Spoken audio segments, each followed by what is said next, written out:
regard, so it does take me away from the district at times. Who? As well as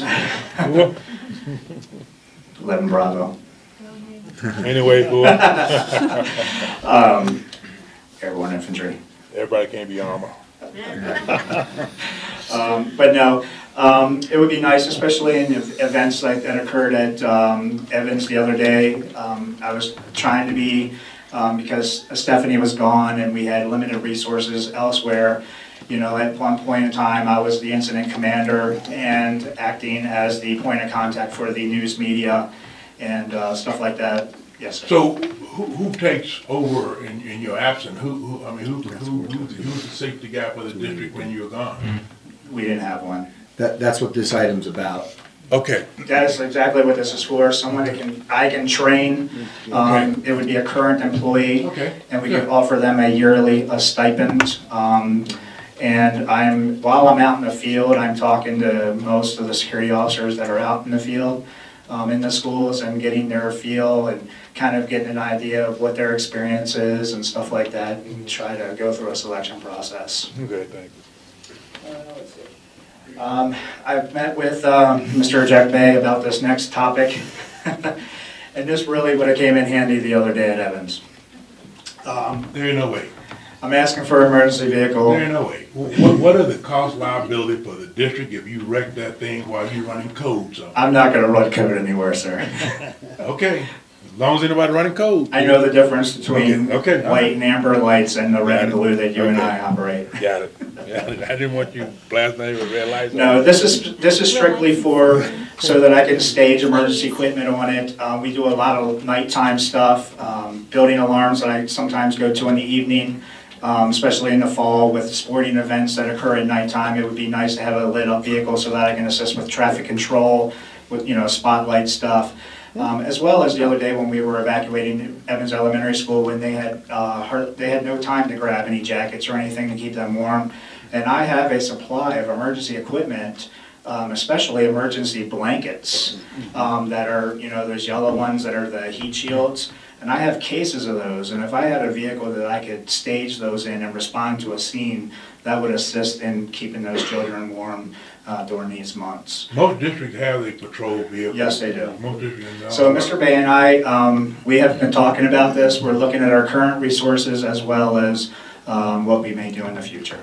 Not escalate that. Yeah, no, Dave and I have been collaborating on this. I really believe, in essence, what he said the other day when we had it really would help his response time and his ability to be deployed immediately instead of having to have, take it from one vehicle to another vehicle. And so I told him, I said we would look into it, and I also believe there's probably some resources available. We may be able to look at, offsetting some of the costs beyond, but, looking at one of our vehicles and kind of retrofitting it.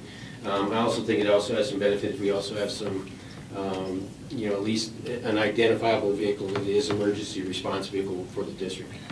And it's going to need to be a four-wheel drive then for... Yes, it will be. Okay.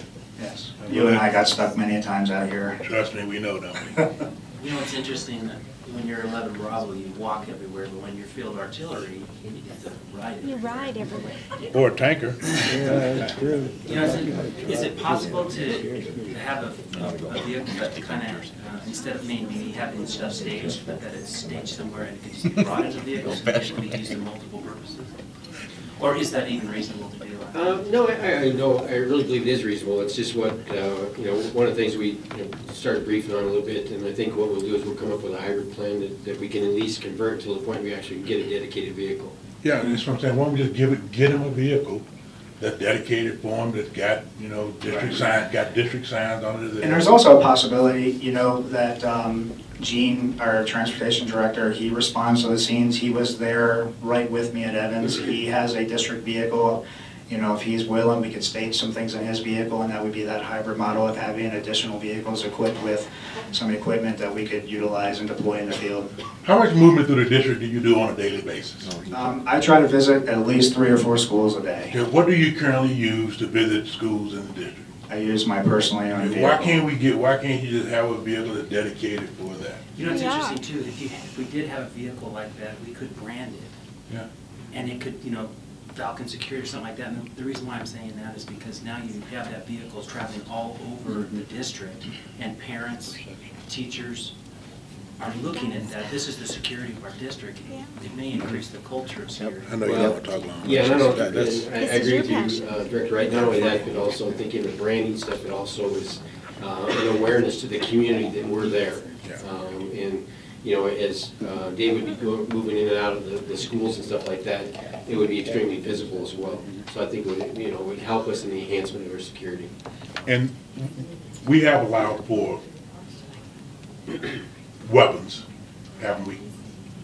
For you. Yes, for myself, that's correct. So, and I don't see a necessity, I mean, I don't see why we couldn't, because he is a sworn law peace officer, I don't see why there couldn't be additional weapons put there. But I know that's not the case now, but that's something maybe we can lay on it. You know, if you're gonna send someone to a scene, and he's already a sworn peace officer. We got all those packing grandmas in the district. Would be good. There's gonna be something about that in a little bit. Okay. Spoil my surprise. No. Yeah. The next one's probably the most expensive piece to the enhancement. I've been working with Melissa Andrews in construction and planning, and every single one of you have been to Falcon Middle School and have seen the corridor locking doors. Yeah. I am envisioning a plan for all of our elementary schools to do the same thing.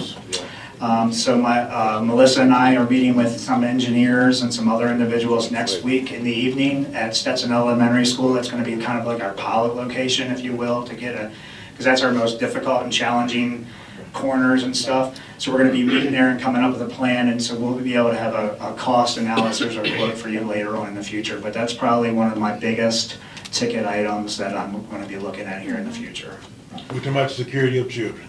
Absolutely. Okay. It's all about the safety of the children. Roger. Security officer uniforms, I'm looking at standardizing them throughout the district. I've already been in contact with Gauls and some local companies about uniforms. Nothing militaristic, nothing SWAT team, as much as I would like that. But anyway, just to standardize it, and also there will be an actual Falcon School District 49 security badge developed, utilizing our logo. Those are relatively inexpensive, about 50, 60 bucks each, but the first one that says Chief of Security. Well, you know, but that's important, because the SWAT have to respond to anywhere, and there's someone running around, I mean, at least they could be identified as part of the staff. Correct, and they were very integral to the evacuation and their unification at Sand Creek High School. They were all over the place in their golf carts, blocking traffic, directing traffic, moving people around. So definitely that visibility again, as we discussed earlier. When you talk about uniforms, you talk about the badges and stuff. The whole, when somebody is trying to do harm to somebody, it's about power. Yes. And those uniforms and those badges represent power. And there's a sense of intimidation that comes into that. You know, when you're dealing with folks like that, you need to be able to talk to their wavelength. The more professional you look, and you know, we know this, you know, in our professions as law enforcement, you know, you show up on scene, and the more professional you look, and the way you act is 90% of the battle. Exactly. Let's see. I know, we went over 10 The next one, you know, before I came to you tonight, I sent out an email to all the principals asking for their feedback of what they would like to see in their school. And as you know, we have watchdog dads that are popping up in most of our elementary schools. There was another meeting, I believe, tonight at Ridgeview, and there was a very good showing over there with dads. The one thing we are lacking with that program is background checks. It's great that we have individuals that want to volunteer in our schools and be eyes on the students and supervise. I think it's great, but if I don't know who they are, I don't like it. And so we have this current Raptor system in our school district in all of our schools. Well, there's an enhancement to that, and it's called Raptor Trace. And it's done at the HR or at my level, and it's a software. And every volunteer, we would have to have a waiver that they would submit to a background check. But as opposed to paying $100 that we pay in the district, it would only cost me $4 per background check to conduct. And it's a sufficient background check? It's a sufficient background check. I checked in the state of Colorado, and it's practically every single county in the state of Colorado, state, CBI, and 42 states in the country. Now won't CSPD in El Paso give you a copy of all sex offender in particular districts? I can request it, Why don't and if we